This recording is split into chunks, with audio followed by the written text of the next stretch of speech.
the wellness sector does indeed seem to be booming. The market, in fact, grew to a record $4.9 trillion in 2019.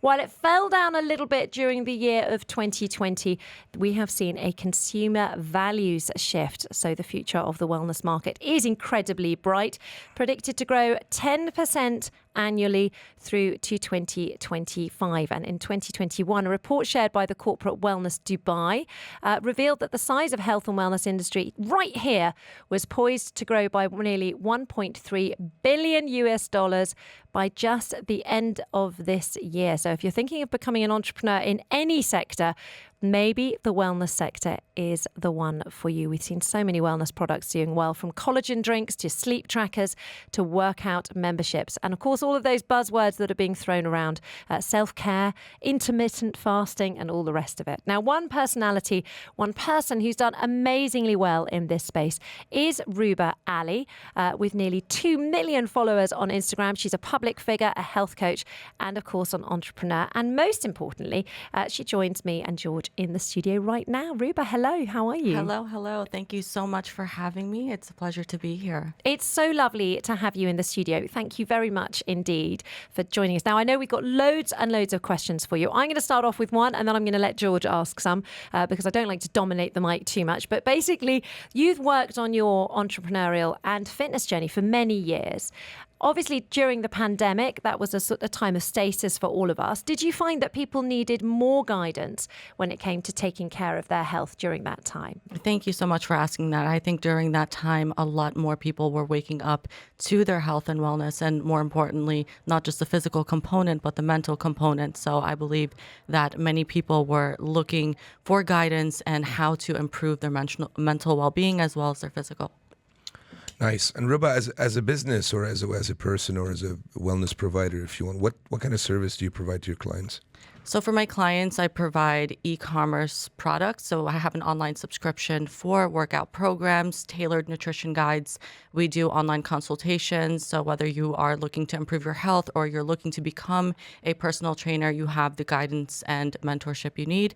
And alongside that, I provide hosting events and retreats. So worldwide events, we bring people together and we really cater to health and fitness. Nice. You kind of mix that technology aspect to the human factor by bringing people together into events. Yeah. Very nice.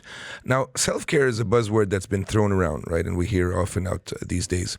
But it's an indication that people are resetting their priorities, right? Have you seen more people devoting more time to themselves? The working out, the unwinding, taking time off work, really focusing on themselves and saying, listen, this is the trend now. I need to get in shape, or I need to get healthy. I love that question. I think the word self-care is so important. And when we think about that, it is unwinding and it is becoming more conscious and giving ourselves times not just to work out, but to meditate and look after our mental, physical, and emotional well-being. So after the pandemic, I feel that people are now learning more about that. So, George, how good are you at self-care? It's a good question, Georgia. And you know what? I think it comes in batches and phases. So I gauge my general health with mental health. So when I'm feeling a bit down, I'm feeling a bit depressed, and I'm feeling like I don't have the energy. I usually have a very energetic person in general, a very social person in general.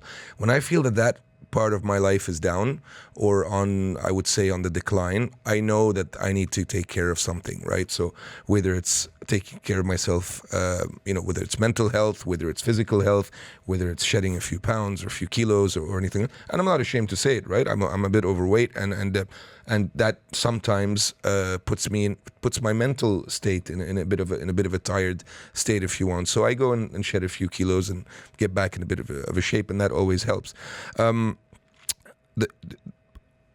It's difficult in today's world to take the time to look after yourself. Our brains are busy with so many things, whether it's social media, whether it's work, whether it's the news, whether it's all these apps that we're going through. I mean, I'm addicted to my phone. Again, I'd say it's a coming out today, right? So I'm loving right. this. Yeah. So I'm addicted to my phone. My wife is always, she's always after me. Get off social media. Get off this. Get off that. With work, I'm connected 24/7. Emails going back and forth, WhatsApps and all that. When does your brain rest? If you do not force it, or Yeah. if you not force yourself to go into rest mode or to go into well-being mode, it can hurt you. And we don't realize it. We think we're tough. We think we're strong. We think, I can take all this. But it does catch up to you. It does catch up to Yeah. you sooner or later. So it's very, very important. And I'm realizing it more and more to actively or proactively go and give myself this self-care or this well-being time. Ruba, do you get sort of case studies? Do you have certain people that you help throughout their wellness journey from start to finish, so to speak? Yes, I've had actually many, and I think that's the component that's shifted my focus from not just the physical training component, but now being a mentor for these women in particular, which is my focus. I've seen them come with such defeated mentalities from their personal experiences, whether it's how they looked or relationships in their lives, and giving them the guidance and tools on what they can do to improve their mental health. Like simple practices. We're all really busy, right? So doing 10-minute meditations, going on a walk, visualization, these simple tools done consistently, and consistency is the key here, really had an impact on how they felt. When they felt better, they performed better. They were more likely to go work out. So the key really was getting to the root of the cause of the issue. And that's why these practices help them slow down and pay more attention to their mental well-being.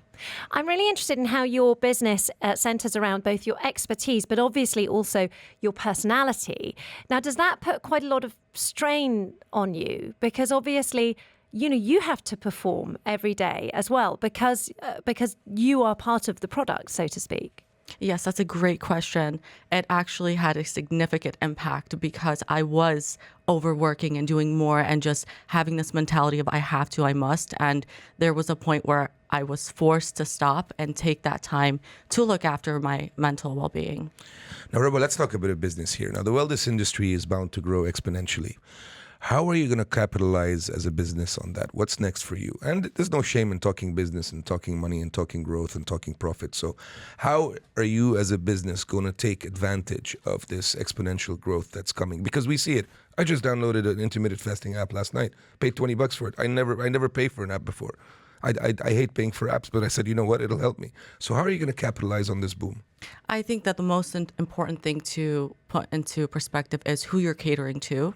And for me, in the Middle East in particular, we're seeing a rise in women, Middle Eastern women, and a majority of women looking after their health. And being Middle Eastern myself, there is a mentality that they need to adopt in order to really achieve sustainable results. So to capitalize on this, it's providing a product and a service that integrates the mind, body, and soul collectively to make it simple and effective. Because as you mentioned earlier, we're all very busy. We don't have the time to meditate and work out and eat good. So how do we provide a product and a service that can give this solution? I want to ask you a question that I've always wondered. I don't know if we have time, Georgia, for a quick one.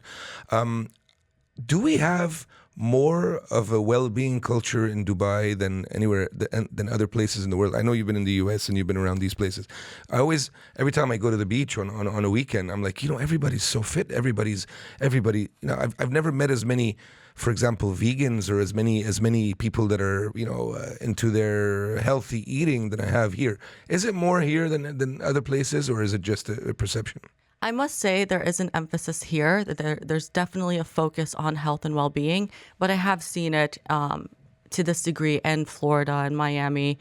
But in the Middle East in general, it's probably the most I've seen it here. Like I've been in Jordan, Egypt, Turkey, but in Dubai in particular, it's growing substantially. Certainly, they're an incredible mix of very glamorous ladies at my gym, I have to say.